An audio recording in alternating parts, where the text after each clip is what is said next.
Hello friends, स्वागत है आपका आपके अपने लीगल चैनल सोच पर प्रहार में। मैं हूं एडवोकेट सनी शर्मा। और दोस्तों, आज का ये वीडियो मैं बहुत सारे लोगों की रिक्वेस्ट पे लाया हूं। एक्चुअली बहुत सारे लोगों के बहुत समय से कमेंट्स आ रहे थे और व्हाट्सएप मैसेज भी आ रहे थे और वो अपनी कुछ क्वेरीज पूछ रहे थे। तो पूरा वीडियो आपकी सारी क्वेरीज को सॉल्व करेगा।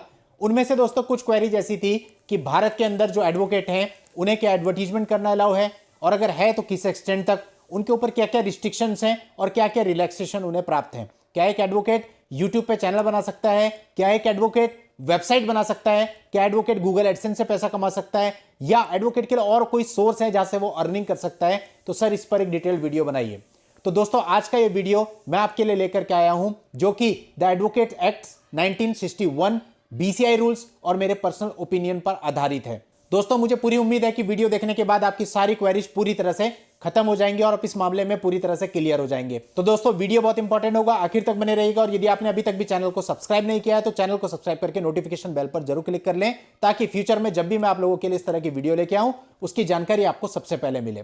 तो चलिए दोस्तों, जानते हैं। देखिए, द एडवोकेट एक्ट 1961 भारत में एडवोकेट्स को रेगुलेट करता है। और दोस्तों, इसके अंतर्गत बार काउंसिल ऑफ इंडिया को परिभाषित किया गया है और यह भी कहा गया है कि बार काउंसिल ऑफ इंडिया एडवोकेट्स के लिए रूल्स एंड रेगुलेशंस बना सकती है। इसी क्रम में दोस्तों, बीसीआई ने एडवोकेट्स को रेगुलेट करने के लिए कुछ रूल बनाए हुए हैं और उन रूल्स के अकॉर्डिंग ही मैं आपको सारी चीजें बताने वाला हूं। सबसे पहले दोस्तों, बीसीआई का रूल 36 क्या कहता है? दोस्तों, यह रूल कहता है कि जो एडवोकेट है वो अपना किसी भी प्रकार का विज्ञापन नहीं कर सकता, डायरेक्टली और इनडायरेक्टली किसी भी वे में अपना विज्ञापन नहीं कर सकता। और यदि वो किसी केस से कंसर्न है तो उस केस की कोई न्यूज है तो उसके साथ अपना फोटो लगा करके पब्लिश नहीं कर सकता, ये मिसकंडक्ट में आएगा। लेकिन दोस्तों, इसके साथ साथ बीसीआई ने सन 2008 में एक रिजोल्यूशन पास करके इसमें कुछ रिलैक्सेशन भी दिया। अब दोस्तों, इस अमेंडमेंट के बाद ये कुछ ऐसा हुआ कि that this rule will not stand in the way of advocates furnishing website information as prescribed in the schedule their intimation to and as approved by the bar council of India. यानी कि BCI ने कहा कि अब एक advocate अपनी website बना पाएगा। यानी यहां पे ये तो क्लियर हो गया कि अब आज के समय पे एक एडवोकेट अपनी वेबसाइट बना सकता है।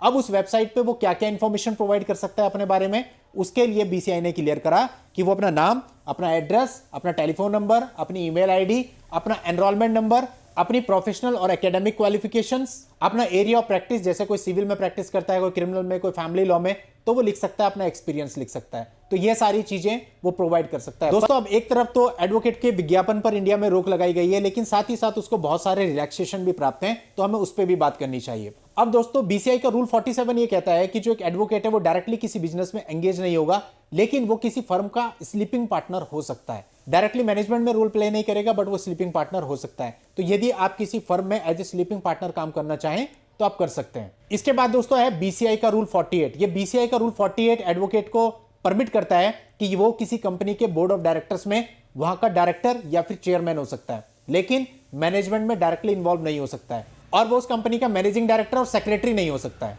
इसके बाद दोस्तों, बीसीआई का रूल 49 ये कहता है कि जो एक एडवोकेट है वो फुल टाइम सैलरीड एम्प्लॉयड किसी भी गवर्नमेंट में या किसी फर्म में या किसी कॉर्पोरेशन में नहीं हो सकता। यानी फुल टाइम वो कोई और जॉब नहीं कर सकता है एडवोकेट के प्रोफेशन के साथ साथ। इसके बाद दोस्तों, अगली रिलैक्सेशन दी गई है रूल 50 के अंतर्गत। यहां पे एक आ गया, यदि किसी एडवोकेट को इनहेरिटेंस में कोई बिजनेस प्राप्त हो जाता है, यानी पुश्तों से उसके चला रहा है, अब वो बिजनेस आगे आ गया, तो वो उस बिजनेस को कंटिन्यू कर सकता है। लेकिन यहां भी बात वही है कि वो मैनेजमेंट में डायरेक्टली अपना रोल प्ले नहीं कर सकता है। इसके बाद दोस्तों, काफी सारी रिलैक्सेशन रूल 51 में एक एडवोकेट को दी गई है। यहां पे बताया गया है कि जो एक एडवोकेट है वो पार्लियामेंट्री बिल को रिव्यू कर सकता है, जो लीगल टेक्स्ट बुक्स होती हैं उनको एडिट कर सकता है, और इन सब चीजों के लिए वो अपनी फी भी ले सकता है। लीगल एग्जामिनेशन के लिए बच्चों को तैयारी कर सकता है, एग्जामिनेशन के पेपर सेट कर सकता है, न्यूज़पेपर में न्यूज से संबंधित कार्य कर सकता है। अपने फुल टाइम एम्प्लॉयमेंट और विज्ञापन वाले रूल को ध्यान में रखते हुए वो ब्रॉडकास्टिंग भी कर सकता है, जर्नलिज्म भी कर सकता है, लेक्चरिंग भी कर सकता है और टीचिंग भी कर सकता है। और यह साफ साफ कहा गया है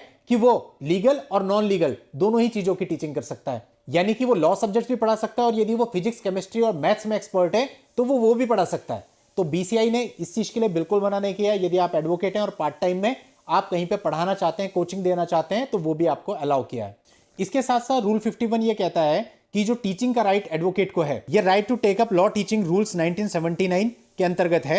अकॉर्डिंग टू रूल 3 एक एडवोकेट किसी भी एजुकेशनल इंस्टीट्यूट में जो किसी यूनिवर्सिटी से एफिलिएट हो वो वहां पे पढ़ा सकता है, लेकिन जो उसकी पढ़ाने के आवर्स हैं वो 3 आवर्स से ज्यादा एक दिन में नहीं होने चाहिए, अदरवाइज वो बीसीआई रूल्स के अगेंस्ट माना जाएगा।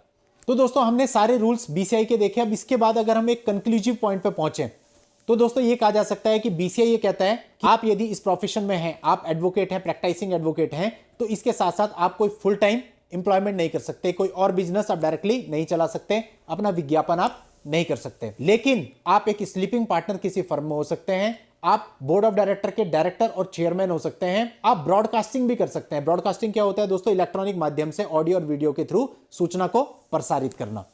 जर्नलिज्म आप कर सकते हैं, न्यूज़पेपर इकट्ठे करके, न्यूज़पेपर से कुछ इंफॉर्मेशन कलेक्ट करके उसको दूसरों तक पहुंचाना।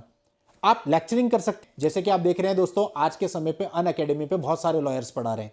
तो वो जो लॉयर्स वहां पे 1 घंटे की, 2 घंटे की या 3 घंटे की क्लासेज ले रहे हैं, वो लीगल सब्जेक्ट ही पढ़ा रहे हैं। हालांकि बार काउंसिल तो ये कहता है कि वो नॉन लीगल सब्जेक्ट भी अगर चाहें तो पढ़ा सकते हैं और उसके बदले में वो अपना रेम्युनरेशन प्राप्त करते हैं। तो ये पूरे तरीके से वैलिड है, आप ऐसा कर सकते हैं। आप कहीं पे भी लेक्चर दे सकते हैं और उस लेक्चर से जो भी आपकी फी मिलेगी आप उससे अपनी अर्निंग कर सकते हैं। अब दोस्तों अगर हम इन शॉर्ट कहें तो एक जो लॉयर है वो डायरेक्टली किसी बिजनेस में इन्वॉल्व होकर वहां से प्रॉफिट अर्न नहीं कर सकता, लेकिन वो पार्ट टाइम काम करके वहां से अपनी अर्निंग कर सकता है। तो यदि आप यूट्यूब चैनल की बात करो या किसी वेबसाइट की बात करो, है कि अब एक जो लॉयर है वो अपनी वेबसाइट बना सकता है, या अपनी वेबसाइट उसकी खुद की नहीं है तो वो किसी वेबसाइट पे खुद को लिस्ट कर सकता है पर्टिकुलर इंफॉर्मेशन के साथ, और ऑब्वियसली उससे जो उसे अर्निंग होती है वो डायरेक्टली उस बिजनेस में किसी इन्वॉल्व नहीं है। और दोस्तों ऑब्वियसली यूट्यूब या वेबसाइट से उसको जो भी अर्निंग होती है उसको वो ले सकता है। तो दोस्तों चूंकि आपको ब्रॉडकास्टिंग का अधिकार भी प्राप्त है, चूंकि आपको लेक्चरिंग का अधिकार भी प्राप्त है, चूंकि आपको टीचिंग का अधिकार भी प्राप्त है, और दूसरा आपको पार्ट टाइम काम करने का अधिकार भी प्राप्त है, तो इन सारे अधिकारों को मद्देनजर रखते हुए आज के समय पे आप अपनी वेबसाइट भी बना सकते हो, आप अपना यूट्यूब चैनल भी बना सकते हो। लेकिन इसके साथ साथ आपको यह भी ध्यान रखना होगा कि जो भी आप काम करते हैं, जो भी वेबसाइट या अपने चैनल पे आप चीजें दे रहे हैं वो लॉ से संबंधित ही हो, ऐसी कोई चीजें ना हो जो कि एडवोकेट की डिग्निटी को प्रभावित करती हैं। फॉर एग्जाम्पल अब आपने एक यूट्यूब चैनल बना लिया और उस यूट्यूब चैनल पर आप किसी को रोस्ट करते हैं, आप असभ्य भाषा का प्रयोग करते हैं, तो ये बिल्कुल भी अलाउड नहीं है। आप अगर एक लॉयर हैं और आप लीगल इंफॉर्मेशन ही अपने यूट्यूब चैनल पर या वेबसाइट पर प्रसारित कर रहे हैं, then it is okay, otherwise आपके इस कृत्य को मिसकंडक्ट माना जाएगा। तो दोस्तों उम्मीद करता हूं आपकी सारी प्रॉब्लम, सारी क्वेरी सॉर्ट आउट हो चुकी होंगी। फिर भी यदि दोस्तों आपकी कुछ क्वेरीज हो तो आप कमेंट्स करके मुझसे पूछ सकते हैं। तो दोस्तों आज की इस वीडियो में इतना ही। नेक्स्ट वीडियो में नई लीगल जानकारी के साथ मैं आपसे फिर मिलता हूं। तब तक के लिए goodbye and thank you for watching. Take care.